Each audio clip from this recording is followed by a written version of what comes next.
day. It looks bright. Looks bright to me. We got Footy. We got our buddies from Prod Footy on. What's up? Really great to have you all back. I want to thank everybody again for giving us a like and subscribe. We are on all platforms, so please keep it coming. Keep sending some love our way. Yeah, as the title suggests, Man City Elation. I'll just concede the floor first. Over to Brad, man, rocking his Man City jersey right now. Coming with all the heat. Bring all the hate, Brad. Bring it on. Yeah, if you pay attention, this is the old school crest. You know, not a Johnny come lately. You know, I've been down with the gang for a little bit, and you know, I don't know. It's just another trophy, man. It gets kind of boring at times. It's like I know Arsenal fans, you don't know what it feels like, but it's just another day, another glorious piece of silverware, and I just want to give the biggest shout out I can to my man, Algerian Messi, Ryan. I know he plays for France, but let's keep it a buck. He's Algerian. My man, Maghreb Messi of the Maghreb. We saw him taking the piss out of Arsenal, bro. That warmed my heart. Like, in a way, I can't even tell you. I ordered a Ryan Cherki jersey that very moment. When I saw him doing the kick-ups against Arsenal, and I saw Ben White looking at him fucking hopeless, like, I might name my child Ryan. So shout out to Man City. Wow. That's some real hate. Impressions made. That comes from a deep place. You see what I'm saying? Can I just get in here real quick? I feel like as a neutral observer, I was disappointed with Arsenal for a few reasons. I'm not going to take it away from Man City because I've been shitting on Man City all season. If anyone knows.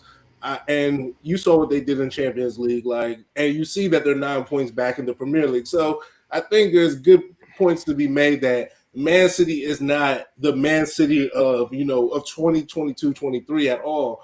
But what I will say is that Carabao Cup final made me think Arteta was scared.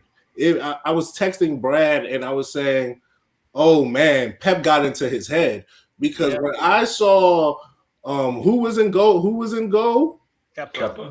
What? I was so confused. I was like, does he think this is a Tuesday game for the FA Cup? Like, I was very confused as to what the game plan was because my thing is that Arsenal is not a super powered, we're going to go score 5 goals. Like, that's not what you guys have decided you guys are going to be. Whether we want to argue it, whether we think it should be, that's not what this last 40 games. When you guys have had 2 losses, I had to go back and check for myself. Arsenal has lost 2 games all 2026. 2. And to me, when they lose, it's because they play scared. And this was a prime example that in a final, and any time is this is no 2 legs. We don't have to worry about another game next day. Arsenal doesn't play again until April 11th. I am still flabbergasted as to what I saw because I saw a scared team, and there's no way you're 9 points ahead in Premier League. You had the best group stage in Champions League, and then you come to the Carabao Cup and play scared. So shout out to Man City, but Arsenal should be very disappointed in themselves. Completely agree. Definitely disappointed. I'll let the other neutral get in this in TC. No, I mean, I think what all he's done is I think Arteta was very consistent on the players he chose. That's why Kepa played. Kepa's been the cup goalkeeper. He's played in all the Carabao Cup games, so it makes sense that he would play in the final. I think I'm one of those individuals who does believe if you've got one keeper who's done it all the time that you've got to put them in the final. So I think other than that, the issues with goalkeepers is that some of their mistakes are always more highlighted because often their mistakes are just that more serious and often lead to goals. That being said, I think you might have touched on something that I might agree on in terms of the way in which that they approached the game. I think there was Arsenal and Man City definitely looked like a team and players that had maybe been in a final before. And not to say that Arsenal players had not, but it looked like they had been in one before and it was like nothing to them. That being said, there were, it's easy to say, hey, these guys are the best team so far in this league and they should replicate that form because every team currently in the Premier League where they're not playing in one competition, they're doing well, in the other they're not. Let's be honest. Do you know what I mean? With the exception of like everyone seems to be doing, oh, hey, like we'll win 4-0 here, but then lose 3-0, or this and that kind of thing. So it's one of those years. It feels. What I did see though is exactly what you said there, Charles, and I'm so glad you mentioned it. It was just this. I think that to me, I can't say it better actually.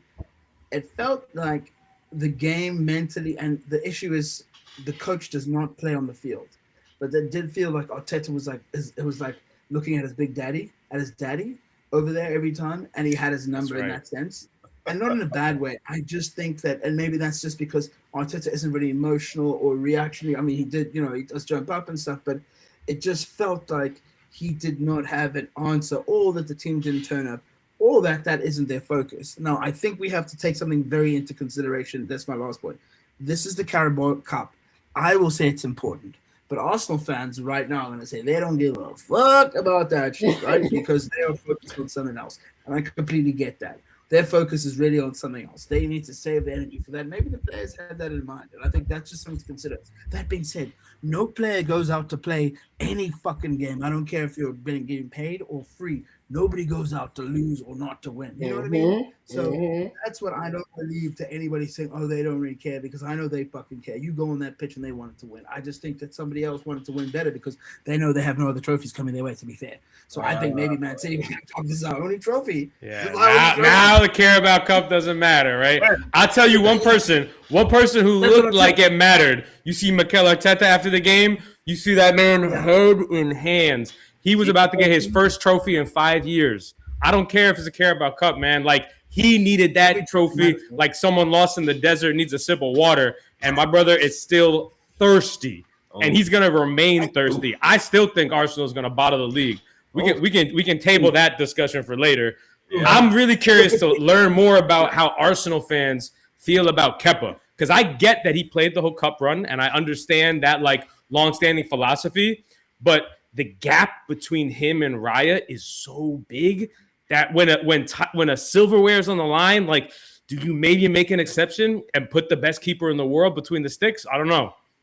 Waja, I'll let you defend us real quick. Waja, he's not the best keeper in the world.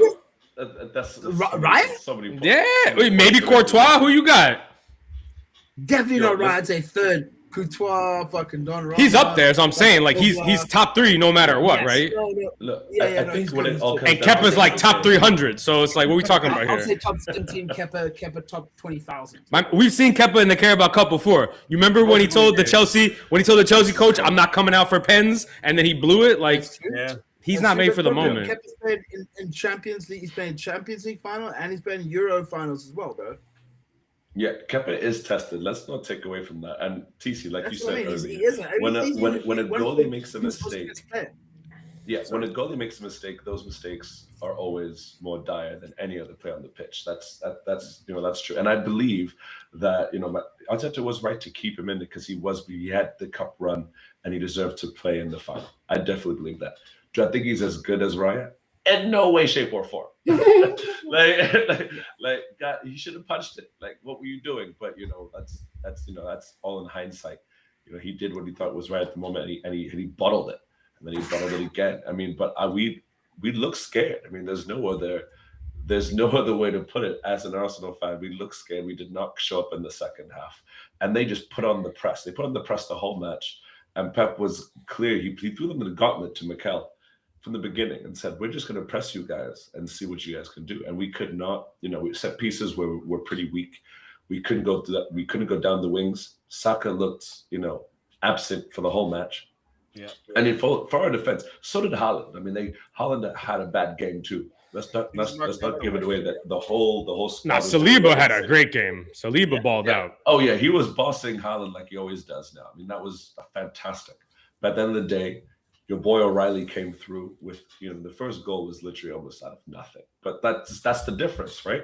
That's the difference between a team like City and a team like Arsenal when it comes to these matches, especially to that point of looking to Pep and be like against Big Daddy. Like, this is the game that Arteta needed to just throw it down and win for us, for the sake of the trophy drop, for the sake of the fans, and just to really point the middle finger straight up at Pep and Man City and say, we're about to take this. This is ours now. It's our time. And that didn't happen yesterday. Instead, we were served a cold plate, a fish. There's Just a lot of humble pie. Nasty, Yeah. just with the just humble pie. We just sit there and soak in it. But now it's time to get back to work. We've got the international break, and they've got to sit. They've got to sit in this loss. You got to sit in this loss. We got to dissect this a little more. I want to. We got to do the autopsy. We got to do the autopsy. But I'm saying we got to Yeah. sit in this. So this is the worst thing. We then have to sit in this loss. This one of all teams to lose to, but this guy. Yeah, exactly. Carabao that we don't care about. Yes, of course we care. Of course we care. No, that was the main issue that I had with this match was tactically we were not set up to win within the second half. Now, I want to talk about Arteta's decision. Like Kepa, I'm okay with it because look at what Manchester City did. You started James Trafford. So they did the exact same thing in goal. They had but James Trafford was brought in this summer to be our number one keeper. And so then when Donnarumma became available, we grabbed him. You never would have had Kepa as your number one. That's a big difference. But that's the thing. Like, you still want to give the opportunity for your number two to showcase. Like, Trafford hasn't been playing. He's only been playing cup matches just as much. So I still see that point being moot, really, with I see that point being moot with the regards to goalkeepers because Kepa, it wasn't moot when it slipped through his hands, but we let you cook. It wasn't moot. It was a very, very trying time, and I like Ryan's punching that shit. Be real, come on. Oh, you should have saw us at the bar. Shout out any day he's punching that thing. Yeah, exactly. He's world class. We were looking at it like, what is going on? But Waj's second point, it was what we watched in that second half. Now, Bernardo Silva was fouling people all across the pitch. Didn't get a card. As soon as Hincapié just breezed past Doku, suddenly it was a yellow card. Changed the entire complexion of the game for him because Doku and Shirky could then alternate, be able to go attack him or go attack Ben White as they please. Now, that was something at the end of the first half. That was something to really look at. Arteta should probably made that Calafiori sub way earlier than what he did. Calafiori, as we saw, he was instantly somehow our best, most random attacking defensive player on the pitch. He was taking up the space just like O'Reilly was in the center of the box. He was getting shots off. He had our only other shot on goal outside of that double save from Havertz in the first half. So look at Arteta there. Probably should have made some better subs there. But all in all, what Wajir was talking about with that press, it was something I've been looking at. If you watch Man City against both Liverpool as well as Manchester United within these cup matches, especially the cup finals, it was something that I saw. He did a 4-2-4, and he did, instead of pressing, he just left everybody to stay back. He was just like, we're just going to zonal mark, and we're not going to man mark. You could clearly see as soon as the ball got to Kepa, Saliba, or Gabriel, they had no idea what the fuck to do. It was just tough it up, lose. Yeah, it was terrible. But we had nobody in the middle. Like that. I thought you guys had the best midfielder in the Premier League. Where was he at? Was he playing? No, he was injured. Who's that? He was injured? Declan Rice is injured? We're going to Bruno. Yeah, I gotta give Pep and Manchester City a lot of credit. Like O'Reilly, young kid born in Manchester, he's gone up through their youth academy. Lad. Gotta give him huge props. He's fighting for a place within the World Cup squad this year. This gives him a lot more credence now, especially to start taking some of these spots. Trent is kind of on the rocks right now with Tuchel for the English squad. So O'Reilly, he really stamped it with those 2 goals in that match. So yeah, overall from me, I can only say Man City, y'all wiped the floor with us in that second half. I've never seen us look that clueless and that despondent as a team that is fighting for the ultimate trophy at the end of the season with the Premier League. So or what? I gotta say that. Was that ever? Sorry, question to you. You said you've never seen your team look that despondent. Now, is that in cup finals or just is that the worst? Is that the worst you've seen in a cup final? In a cup final, and I've watched us against Birmingham City. I've seen how bad we've gone in Carling Cup finals. Remember, Arsenal hasn't won this competition since '93. We've gotten to the final multiple times. Most recently against Pep the first time, back in 2013, 2014. So yeah.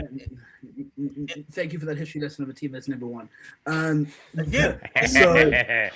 Wow. yes, there's Love people on the show that have gone to school, graduated, bought their first house before y'all won that cup. Okay, so my question to you then is it a matter of, do you think it was a matter of importance that it just psychologically, because your team is the same team that's doing the business, Brad, I'll ask you a question in a second as well. Do you think it was psychological, actually, to both you, Arsenal and Man City fans? Do you think it was psychological because, in reality, it was, for you, Arsenal, not your main concern? If I'm honest, I hear Brad is 1,000%.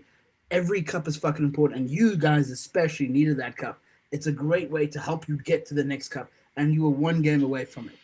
But you can also go, yeah, but there's also a lighter side to it, right? And that lighter side, or the brighter side, is fuck it. We're 9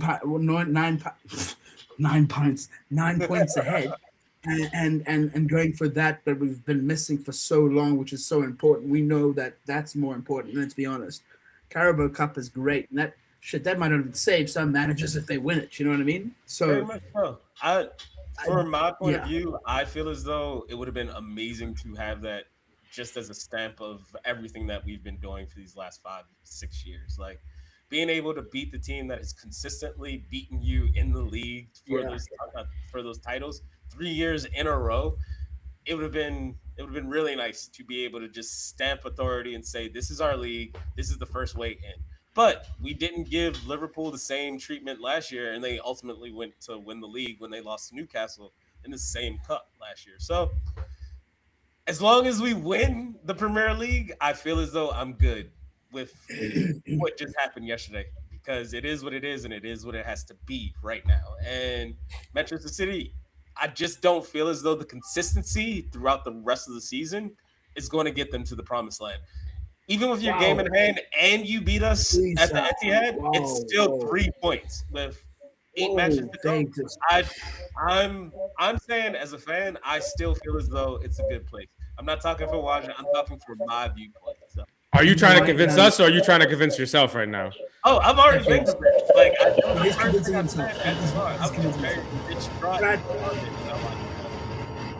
yeah, no, I would say you're right. I mean, I said that it's still in our hands. I mean, we came back. Man City came back to completely clear the deficit off the table, and now we have it back again. At this point, Arteta. I mean, listen, we've got more games now to play than anyone else with Champions League as well. So, but if we win the league, then no one will care about the Carabao Cup. But if we don't win, then people are, then it's going to be, well, we didn't win the Champions League, we didn't win the Prem, and then it'll be actually, I think it'll be worse misery than all the past. Oh yeah, this is the one. Yeah. So I think it was so necessary. That's why I think it was so necessary that we won the Carabao.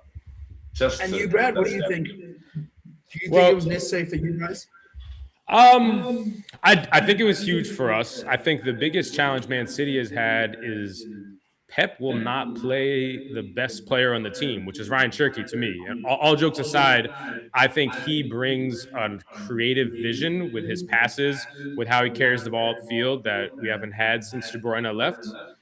And it doesn't take a lot to see. You watch 10 minutes, you see he's a chance-creating machine. So I do think it was big for us, although it's the Carabao Cup, right? Like, it's not the Premier League. I'm not going to act like it's the end-all, be-all.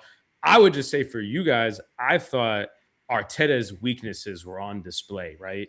Arteta was ready for the press. That first half, Man City pressed like crazy dogs, and you guys moved the ball around. You created some chances. In the second half, that high block, he had no idea what to do. Why? I mean, and I know there's no Odegaard, who would have been a good midfielder, come in and kind of carry the ball through. But the thing about Arteta is he has no ability to adjust. He has one game plan that he makes at the beginning of the game. Maybe he makes it at halftime. Pep totally switched up the strategy and says, okay, pass it out. Pep dared him to play it through the middle, and he knows Kepa is terrible at with the ball at his feet. You know, that's another reason why having no Raya really hurt. You know, Raya can hit some of those switch passes pretty quick and pretty accurately, and Kepa doesn't have that in his bag. I honestly, if I was Arteta, I would have taken Kepa out in maybe this, you know, the 55th, 60th minute when it was clear that the tactics had switched, you know. But Arteta is so married to, no, this is the plan I had. This is how we're going down with it. And that's why Arteta, I think, will eventually be out as Arsenal manager. Like, I just don't think he gets the best out of the players.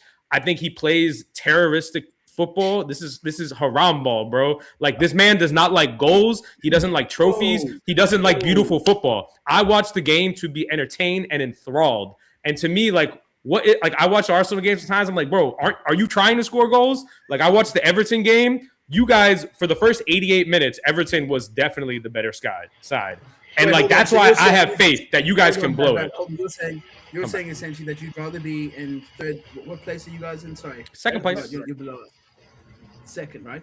Second place. Wait, okay, so you're in second place. We're 9 points back, game in hand. You'd rather come second with beautiful football than win the Premier League with ugly football.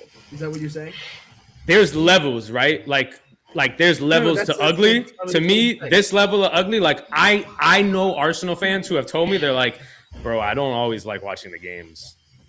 You know what I mean? Like, that sucks. Like, that's super whack. Been born through real pain. We've seen with y'all squad 8-2 Manchester United. Y'all don't like these Arsenal fans that are talking to you about that. They don't know real pain, and so I gotta say, like, nah, I can't take that. But they don't know pain. But now you don't know football pleasure. It's gone. Here's my biggest issue with a few of these takes. Arsenal has literally been the best team in Europe since the start of the year. And in Europe, what have you seen what they've done in Champions League? Have you seen what they've done in the Premier League up until this point? My issue with all of the takes is that Arsenal, no matter how you feel about them, they make everybody look the same. They turn every team into a slug fest. So it's not about, you can complain about this and that, and they're offensive, and it's fair. Like, it's not an inaccurate portrayal of the soccer. But the truth of the matter is, they have lost 2 games since the start of the year, and that is, you can't take that away. Like, there's nothing about football that you can take away from that. My second point is that how many set piece goals does Liverpool have in the Champions League? I think it's 15 as well. Them and Arsenal are both tied for that. And the truth of the matter is, for 20 plus years of soccer, scoring 1-0 was perfectly fine. Like, this is not I think some people are trying to make it seem like not everybody plays like Barcelona. Like, and to be honest, Barcelona is a beautiful style of football. Like, not everybody plays like Madrid, where you're just letting your winger fly up the field and you're kicking long. Like, the 20 teams aren't the same. You know, not everybody plays that way, and I understand. I truly do understand not liking it aesthetically. There's a very fair and accurate point. But I cannot look at a team that went 8-0 in the group phase of the Champions League, is in the quarterfinals now, has a 9-point lead on another team in the Premier League, is probably going to walk their way to the FA Cup. Like, for all we're talking about, this is the biggest issue. Man City has Arsenal's number. And that is a sad, sad thing to, if you're an Arsenal fan, man, y'all got to deal with that personally. That's really not my beef. Like, hey, y'all can figure that out. But that's not how the Premier League works. I just saw Man City draw with West Ham. Like, so as much as everybody wants to talk about, this and that, Man City has been quite remedial as far as I'm concerned in the Premier League. Like, and Haaland has forgotten how to score goals. Even when I watched the Carabao Cup, bro, that Nick O'Reilly goal, that first one, come on, man. Like, if that goal is scored by Arsenal, Brad is telling you that's such a nasty goal. Like that's, well, let me give a counter perspective on that though, because I don't know if you were watching the game to that point, right? Yeah. Man City had wave after wave of pressure. Like that was not they got one lucky chance. That was pressure, and the dam burst. The beginning of the second half, yes, for sure. In that first half, what did they do? Nothing. Like they did nothing. There was no wave. There was no pressure. So. Okay, towards the end of the second half, okay, they put a little pressure, but for 45 minutes, Man City was looking like a team that had just played Real Madrid and finished 5-1 on aggregate. That's how they were looking. They weren't looking like a team that is gonna walk another team down the Premier League. Those first 15 minutes in the second half, they put the blitz on. And once again, everything you said about Arteta is true. Arteta didn't adjust. Arteta let his midfield sit wide open as a fucking summer day, and he got wrecked. So for that, you are perfectly right. And I don't normally say this, but you were perfectly right. And there's nothing I can take away from that. Appreciate that. But I can't take away 3 months and 45 minutes of football that I have seen. And this is me being too fair to Arteta. I will give Arteta the benefit of the doubt. I will give Arteta a bad 15 minutes in the Carabao Cup final. I will say, you know what? You wrecked it. Now, you got 9 games and 9 points. My brother, don't wreck it, or you won't be here in August. I think that's fair. No, finish it for sure. You don't think other teams are going to try the blueprint But other Pep teams put out there in the second half? But here's the thing: I have this conversation with you all the time. Teams play like that versus Arsenal, and I tell you how Everton. I will tell you how ugly Everton. I was like, bro, and that was almost a 0-0 draw. And like that was really close. But here's the thing: the same way you said that, Man City didn't just start. Arsenal made chances in that Everton game. Saka had a on goal that I said, you should have scored that. Everton goal, he made a great, bro, this is the thing about soccer. It's about the margins. Yep. It's about the margins. If this ball goes this, bro, if fucking whatever name saves the first goal, we might have a complete, we might be talking about how great Arsenal defense is again, but that didn't happen. Man City came through, so I'm going to respect Man City and I'm going to praise them. But like I said, my eyes have seen Arsenal turn every team they played, the best team in the world, League 3 teams in the world, into slop. Even Man City, your beloved Man City, when they play Arsenal, they don't look great. They don't look like this well-oiled machine. And that is a testament to Arsenal as much as it is to whatever else is going on. So let's just give them, my thing about you can't disrespect the leader in the front house until he's not the leader no more.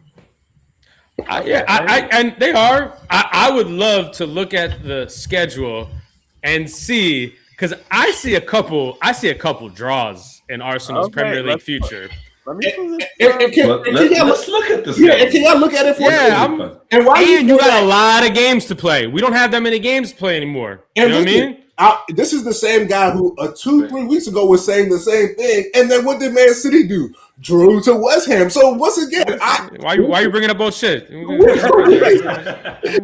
the truth, bro. This is I looked at the schedule. You guys are gonna draw some games too, Man City. Don't get into it. I don't know about that. We got Pep has found the faith in the right guys. Like Nico O'Reilly's got to play. League. Yeah, but then he didn't start Cherky against Madrid, bro. I don't understand what the fuck was happening. How you bench your best creative player. He didn't start Gay last in the final, which I won. But then if y'all would have lost, because Gay wasn't eligible, bro. So you gotta do your Googles. Oh, okay. Because he already played with Crystal Palace. Y'all have Liverpool next, and then Chelsea, and then we have Liverpool in the FA Cup, not the Prem, not the Prem. Yeah, not the Prem. Just in terms of your calendar, it's not gonna be it's not a walk in the park for a couple of weeks that y'all got ahead of you. It's not. And then we go back into the Prem. But we're hungry. You guys, it's a different situation. We're hungry, kind of got nothing to lose, right? We're 9 points off the top. We should lose. And Arteta's looking in the mirror just don't bottle it again. Don't do this shit again. I don't want to go back to Spain. I'm tired. Like I like England. Yeah, it's truly rough because you can take away everything that has been great about a season within one cup final right now, and that's what we're doing because the game, as Chuck said, is by the fine margins, and when you're on display, you're the main match of the week. Everybody in the world is literally watching this, circling, and because you know how big fandom is with Manchester City, you know how big Arsenal's contingent is, and for 45 minutes, it was a very even match. You have from 45 to about 65. That's where the game ended, and then everything else, the kick-ups. Pep, I've never seen Pep that animated after scoring that first goal.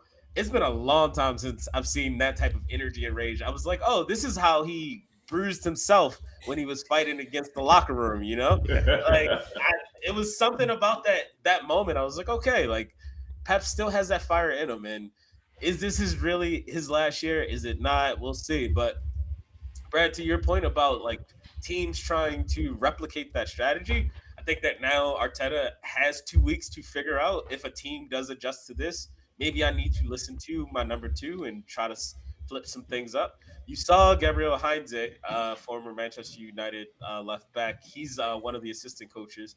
He was coming up and he was like, hey, we need to probably start shifting some things around. That's when Calafiori came in and we started to try to build some things, but the damage had already been done. Like, we still couldn't be able to play any link-up play. That's why when we didn't have Eze, like as soon as I saw the starting lineup, the first thing I thought was like, this is why you need Eddie Nketiah. Like, this is why you need somebody in the middle to be able to make those moves, make those. Eddie Nketiah. Yeah. Oh, I really hope you mean Balogun or something. Eddie Nketiah. Well, no. Sorry. I'm I'm thinking about homeboy over Ethan Yanwari. Sorry, I'm getting at Marseille now, right? Yeah. I'm getting all my old Arsenal players just like messed up right there. But yeah, Yanwari, like him being in the middle, being able to link up. Like you saw without Odegaard, you didn't have that clear link-up play. Eze has been really taking up those spaces, and it's been very important with our Champions League as well as our Premier League play. He's really grown into it. That Golazzo that he scored against Bayer, you saw how amazing, like everything just fell into place from there. And the final point I'm going to talk about is the right back situation. You saw how much of a drop-off it is now between Timber and Ben White. I didn't know it was that bad. But now I understand why Arteta has been trusting Mascara more as a right back than Ben White. And that's really saying something because Ben White just got into the English squad as well for these friendlies that are going to happen. So I didn't know that he wasn't either that physically fit to be able to play right back to track Doku. Doku, as we know, doesn't do well against anybody that's younger than 25. So as you saw him. No Doku slander will be tolerated today, my friend. This is not the day for that. He made your boy Benny Blanco into food. Okay, so I don't want to hear it. He did. No, sorry. That is he does that to a lot of people. Doku has stepped it up this year. The reputation from last year was fair that he has no end product, but his end product has gotten a lot better. Honestly, the person who's been disappointing this year and recently has been Haaland. Like Doku has had so many crosses that are in the perfect area, and Haaland just got bullied by Saliba every time there was an open play ball. Like, it's really tough to like. If you look at the run in and you're just gonna be like, do we truly? Is there really a chance for Manchester City to catch up? I don't feel as though that there's any draws. Like, we've already played against Everton. Our next match in the Premier League is against Bournemouth, then Manchester City. Hey, don't sleep on Bournemouth right now. I'm not sleeping on Bournemouth. They're on a nice little unbeaten run, but I feel as though at home, Arsenal have to come back. They have to give it a reaction after losing the way that they did. I feel as though that first match is going to make it a lot more pressure on Man City to beat Chelsea. Because remember, you had a really bad match at home against Chelsea. You're playing away. We know right now there's some protests going on over there. You got Bluco out, but I still feel as though Cole Palmer, he might come to life for that one. Y'all might get a draw with him, keep them alive. it'll make it a 10 to 11 point gap before our match, and you still have to beat Crystal Palace. Crystal Palace, for all of their faults, they do have Manchester City's number, even without KD, so even without Eze. So we'll see what happens within those first 2 weeks that we come back to Premier League matches. Yeah, I'm looking at this Arsenal run. First of all, you got to play 5 games or in the same time that we're playing 3, right? So that's a disadvantage already. And you got guys on international duty this week who are gonna be pushing their bodies. Isn't everybody staying home, I thought? I saw a bunch of them staying home. But look at this. I see it like this. Bournemouth could definitely be a draw. Sorry. Bournemouth been playing tough. Then you got City. Say we beat you. Now say you beat Bournemouth and we beat you. Now it's 6 points. We still got a game in hand, right? If we beat you, it's down to 6, right? You're saying that Chelsea is an easy win. I'm not saying it's an easy win, but I'm saying you couldn't have picked a better time of the year to play Chelsea. I agree. Like they've crashed. So like we got lucky. I'll take it. Then you got Newcastle, bro. Is that game in London or Newcastle? Yeah, no, Newcastle at home. Like Newcastle in London. Okay, Newcastle could easily be a draw. Like easily. And the thing about Arteta is, the first half he plays conservative always, from what I've seen. So like you're really playing one half of a game where you're trying to score goals, and that can be tricky. You know what I mean? Like Newcastle, they play very defensive as well often, and we saw, if you sit back in a block against Arsenal, you guys are not the best at picking people apart. You like it when you get pressed. That's kind of, to me, the way Arteta sets up your style. So he has to learn from this, because now, as you said, there's a blueprint of how you can get around that, just that pull and play style, where you're pulling your center back, you're pulling your defensive midfielders, you're pulling your left back inverted, and you're trying to move people around.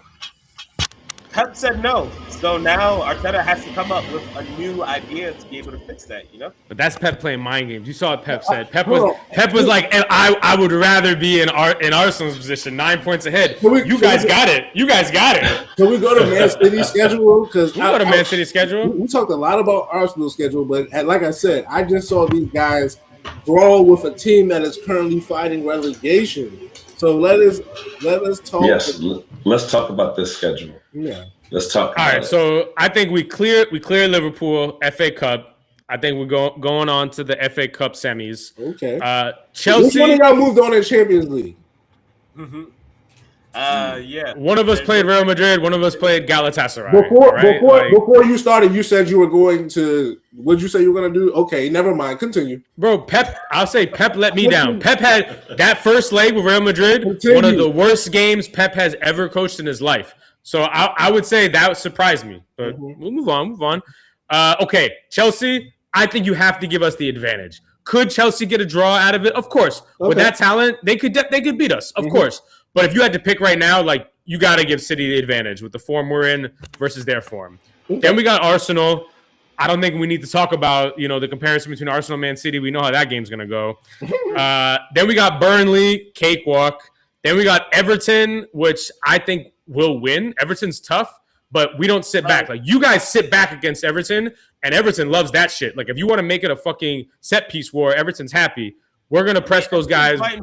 Everton's fighting for Europe right now. I don't know if you saw. Right. No, they're decent, but I back us clearly versus Everton. Of course. Then we got Brentford. Brentford's tough. Brentford, I'll say I'm a little more scared of Brentford than anyone else that's come through.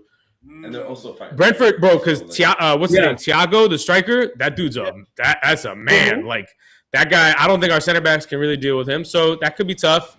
We got Bournemouth, tough squad. I think but they play very open.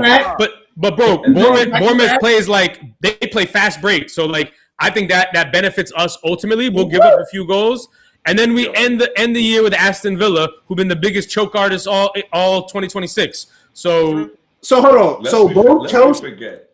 Both Chelsea and Aston Villa are the biggest choke artists. Every team that could beat you guys or has something that would defeat you, you guys are magically just going to do the one thing that you guys aren't good at, but it's going to is better than them for What do that you mean game. not good at? We're 2 games behind Arsenal. You talking like Arsenal's 10 games different from us. You're 9 points with a game in hand. With a game in hand. So let's say for you draw, that's still 2.5 games. That's what are you talking about?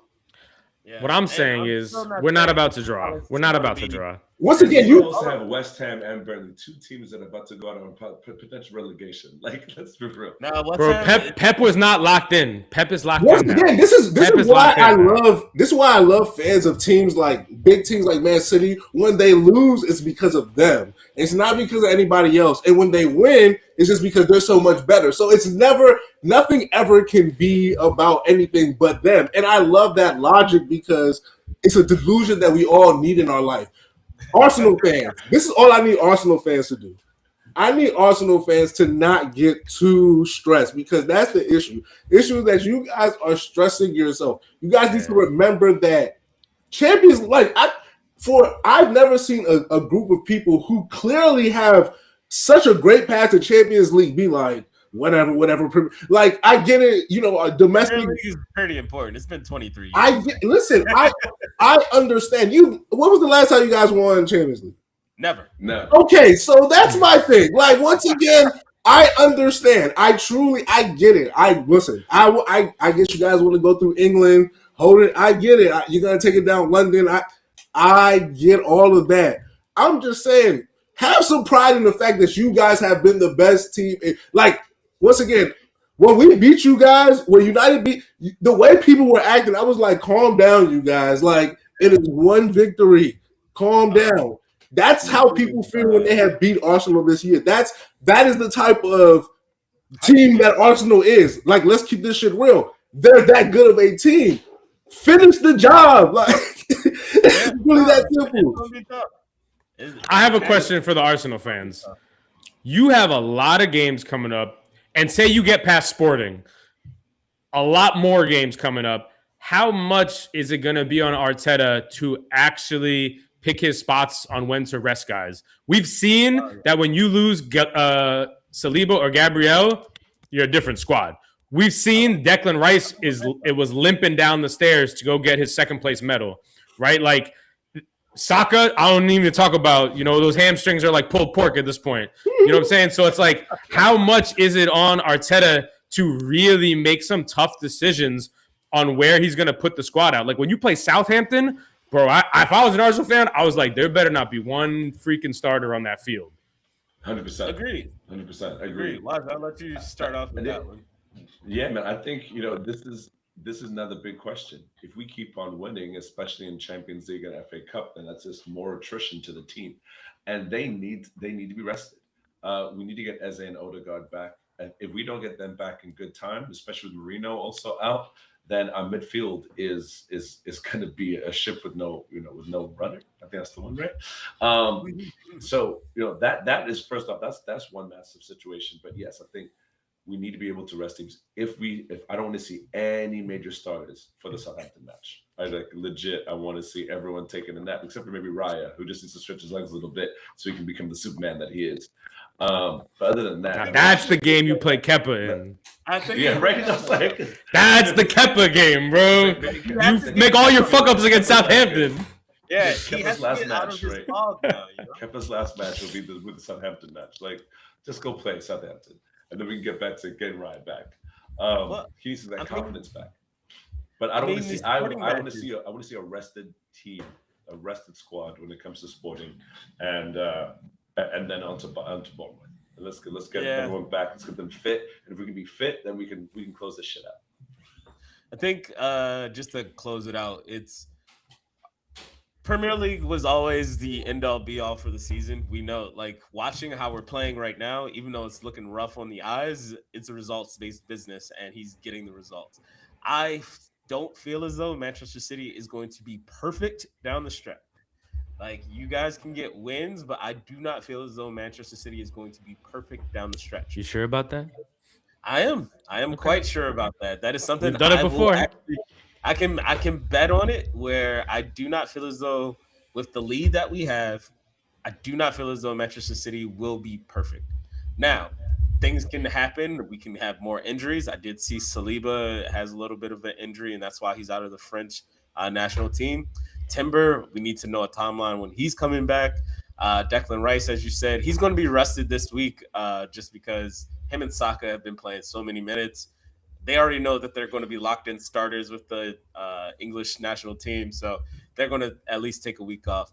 Noni Madueke, we are looking at you. You have to show a lot because after some of that performance yesterday, I've been a huge proponent of him. I loved him over at Ajax, PSV. I loved him his first year at Chelsea. I was like, why didn't we get a player like him? I'm looking at him to really step up. Trossard, we're looking at you as well. You were completely non-existent in that match yesterday.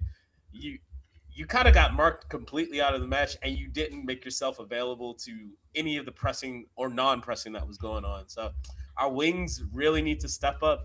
We need to figure out a way to get the ball to Gyökeres again. It's been the same issue for an entire year, how players do not know how to play with a striker for the first time in their life. Man has 15 goals, and he's had to fight or fish for all of those balls his entire season. So it's going to be a really tough way. It's going to be a very nauseous end of the season, but I still feel as though Arsenal is going to be able to pull it through. So, yeah, I would love to know what our listeners are saying. I saw some things in the chat. So, yeah, really appreciate it. Brad and Chuck, thank y'all for coming in to the show. Thanks for having us, guys. It's always a pleasure. Guys. Yeah, how can you find you? You can find us on Fried Footy. I'm Broadway Brad. You got where you on Instagram? Sir Chuckus? Or Sir Chuckus. Sir Chuckus. But Fried Footy FOOTIE. Because we're Americans and we're annoying and do stuff differently, not the Y. Oh, good. Well, I'll come back on when city's ahead, so we'll talk again in a few weeks. Or we get to come on yours and talk shit. So that's true. We'll have it roundabout. Thank you guys. No, much appreciated from them boys.